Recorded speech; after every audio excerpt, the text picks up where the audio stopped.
Hey internet, welcome to my channel. So this is actually my first video, which I'm gonna do like a booktubey video. I'm gonna talk about my top 4 favorite books so far in 2021.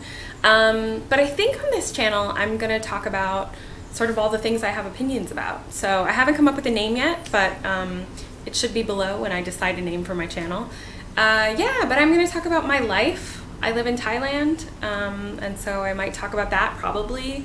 I'll talk about my opinions on books and my opinions on plus size girl fashion and probably my opinions on my favorite TV shows, and yeah, we'll just sort of see how it goes. But today we're going to talk about the books that I have read in 2021 so far. So we're about 6 months into 2021 at like when I'm recording this, and so far I've read 65 books, which is a lot. I've been in the house a lot. We've all been in the house a lot, right? And so I've read 65 books so far, and I decided to pick my I didn't really pick my top 4. These 4 were the standouts from this year, right? They're the ones that I gave 5 stars, and so I felt like maybe people wanted to hear about them because I've been watching a lot of BookTube while I've been in my house, and I've been finding it really helpful and really motivating to keep reading. And so yeah, I thought maybe you guys would like to hear about some of the stuff I've been doing. So let's just get into it. Yeah, I'm gonna look down because I wrote some notes for each of the books. So the first book, and I think I read this pretty early in 2021. I might have read this in January, quite a while ago, and it's called Untamed by Gwendolyn Dole. And I wasn't sure about this book, so it was recommended to me by one of my friends, Rossi, and she was like, you're gonna love it, you gotta read it. And based on what Gwendolyn Dole has previously written, I was like, I don't know if that's my thing. But she was really adamant. She was like, nah, you're gonna love it, you gotta read it. And so I gave it a shot and I started reading it, and actually I really liked it. It was what I needed at the time. It's really empowering, uplifting, positive, and I feel like myself and probably a lot of people need that right now. So what it's about, it's autobiographical. It's about the author, and it's about her. So previously she was in a heterosexual marriage, and she has kids, and I can't remember how many, 2 or 3 kids.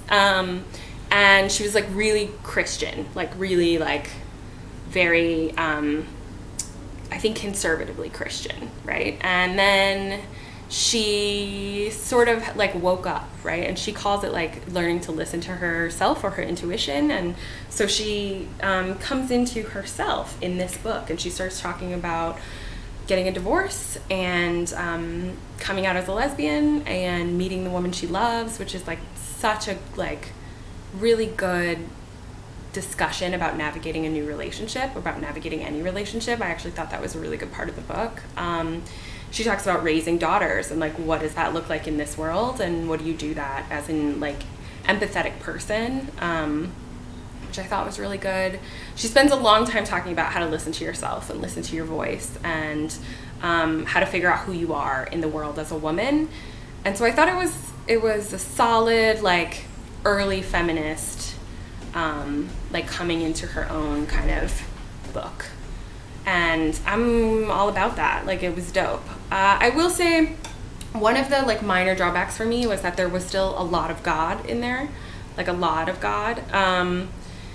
Early on in the book she says if God isn't your thing, right,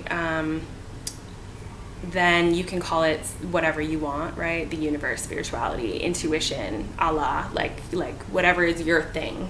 And so for the whole book I called it my intuition or my gut every time that was in there.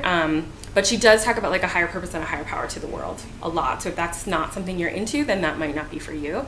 But otherwise it was dope. So I gave it 5 stars. I do think it will probably be a reread for me, just because there was a lot in there, that I wanted to get in my brain. Okay, the next one is I should probably say I'm not gonna have hard copies of any of these books, so I think I'm gonna maybe put pictures somewhere, because I live abroad, and also because I am kind of a minimalist, as you can probably see. I don't really purchase books. It wouldn't be conducive to my lifestyle because I would have to move them with me, which, like, books are really heavy if you've ever moved with a lot of books. And so mostly I do like electronic copies of things. I also do a lot of checking books out from the library electronically. That's my main form of getting books. So yeah, it will be very rare that I have a hardcover book, and if I do, it's because it's from one of the like free like sharing libraries here in Thailand. There's a lot of like English, if you're an English expat or if you're an English traveler, you like, you know, put a book on a shelf in a hostel, or at my school I have one, in my apartment complex I have one. So English books just kind of get like put up, and then if you want them, you take them and you put your own up. So if I have a hard copy at any time, it will be from one of those. But none of these books I have in hard copy, so you're just gonna get a picture somewhere. I don't know, we'll figure that out later. Okay, next book, book number 2 is, I loved this book. It's called The House on the Crinoline Sea by T.J. Klune. It's so good. If you're gonna read one book, I mean, you should probably actually read all of these books, but this might be my favorite. I didn't rank them, but oh, this gave me all the like good feelings. Like I finished this book and I was like, yes. It gave me all the good, happy feelings that you just like need right now. So this book is a fantasy book. It's set in a world where there is magic, and but if you don't normally read fantasy, if that's like not your genre, I would still give this book a chance. Like it's so good. So it's about a man who is like very ordinary. He's just a very ordinary man, and he works for this sort of monolithic government agency. He works for this bureaucracy, and he is a like caseworker for orphan children, for children in orphanages. And he goes out to the orphanages and like checks that they are like upholding particular standards and that like kids are safe and all of that. And so he's really just like a rote bureaucrat. Like he like types all day, goes home, eats dinner, goes to bed, right? He does have a cat who's really sounds really cute. So that's how this book starts, and then he gets this assignment, and I don't think I'm not giving any spoilers here. This is just sort of the plot that what happens. So he gets this assignment, and it changes his life in like the best way. And there are all of these like misfit like children that I love and I want to adopt so bad. Like I would take every one of these babies in this book. And they just like get in your heart and you love it. And he like learns and grows, and it's just like a feel good gooey book. It has a queer romance in it, so like yes, we love that.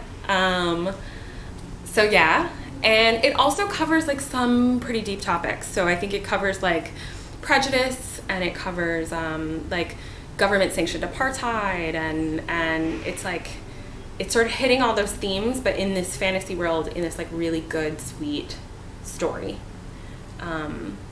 Highly recommend. Okay. The next one, number 3, is gonna be The Hating Game by Sally Thorne. So this is a like contemporary romantic. It's a contemporary romance. I was gonna say romantic comedy, not really. It's just a contemporary romance book. It's like a haters. It's a haters to lovers. Okay, sure. So it's a contemporary romance book that is enemies to lovers. Got it. I'm not going to edit any of that out. I'm leaving that in for your viewing pleasure. So enemies to lovers, and I will say like the main character, the like female main character, I relate to really hard. She's really cute, and she does like sweater vests and long skirts and messy hair, and she's a book editor, or she works at a book like editing agency, and she's the like secretary to the CEO, the assistant, and then her counterpart, there's 2 CEOs in this story, her direct counterpart is her nemesis, and so it just goes over sort of them and all their tension, and there's like a lot of sexual tension, and then gets really steamy. which is really fun because the male lead sounds hot, and they like, and then the emotions come, and it's just a really good, really well written. I would say Sally Thorne is a really good writer. This was a really well written romance, and it just makes you happy, like in your soul a little bit, you know, to like read people being happy. Eventually, there's a lot of like yearning and tension at first, and then we're really like happy. So yeah, so I would recommend this book. I thought it was a really good read, and really fast. I think I read it in like 2 days, so solid. And this is my first book by Sally Thorne, actually, so I think I'm gonna read more books by her because I thought she was a really good writer. Okay, last book. So I actually just read this book yesterday, and it is called Winterwood by Shea. I'm gonna go with Shea Earnshaw. So this is another like magical fantasy book, but it's not really like magical creatures or like a fantasy world. It's more like your grandma's magic, like magic that happens in the kitchen, and like magic that's innate, which is really sweet, you know, just like witch magic, which I'm very into. So this story is about, there's the main lead, and she's a witch. She comes from a line of witches, and she lives on a mountain, and in the winter they get so much snow that the mountain gets cut off, and so there's no like phone, no electricity. It snows so much that the road gets closed, and that's very normal, and it happens every winter, and you just sort of wait it out. And on this winter, on the mountain, also there's like a delinquent boys camp, like a camp for delinquent boys, you know, like one of those nature, like I'm gonna go and build a fire and learn how to be a man, or one of those kind of camps. So that also exists on this mountain. And so this winter, this is the story of this one winter where they have a huge snowstorm, and then 2 boys from the camp go missing, and they sort of like alert the community, and the main character, she goes in the woods, in like the deep dark witch woods, and she finds one of the boys, and then the story sort of unfolds from there. And I probably like shouldn't say any more than that because I think it would be spoilers. So really good book. Again, really well written, so I would recommend it because it was really well written. It's a standalone fantasy, pretty fast. I read it in 2 days. Yeah, and there are a lot of like plot twists which are interesting, right? I like thought I had the book called pretty early. I was like, oh, got it. And then I didn't have it at all. So that's always fun, right? Yeah. So those are the 4 books, my like top 4 books so far for 2021 in 6 months. Thank you for hanging out with me. Hit the like button if you like found this interesting or useful. Hit subscribe.